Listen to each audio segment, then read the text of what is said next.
اعوذ باللہ من الشیطان الرجیم، بسم اللہ الرحمن الرحیم۔ تو آج ہم شرامیت و عمل سے ایک اور ترکیب کریں گے۔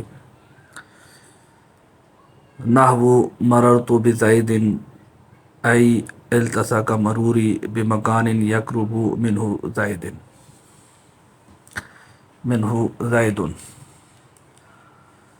تو اس سے پہلے ہم ایک قانون پڑھ لیتے ہیں کہ ای حرف تفسیر کا ما قبل اور ما بعد اگر مفرد ہو تو ما قبل مبدل منہ یا معطوف علیہ، اور ما بعد بدل یا عطف بیان ہوتا ہے۔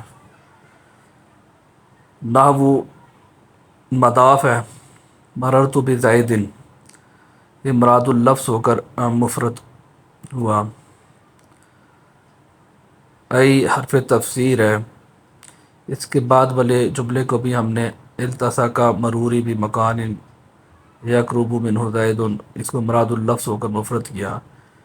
تو ای کا ما قبل مبدل منہ ہوا اور ما بعد بدل ہو گیا۔ یہ مبدل منہ اور بدل مل کر نحو مضاف کا مضاف علیہ ہوئے، مضاف اور مضاف علیہ مل کر مبتدا محذوف مثالہ کی خبر۔ مثالہ کو ہم دیکھتے ہیں تو مثالہ میں مثال مضاف، وہ ضمیر مضاف علیہ، یہ مضاف اور مضاف علیہ مل کر مبتدا ہوئے، مبتدا خبر مل کر جملہ اسمیہ خبریہ ہوئے۔ جزاک اللہ، اللہ ہمیں دین کو سمجھنے اس پہ عمل نہ کرنے کی توفیق دے، آمین۔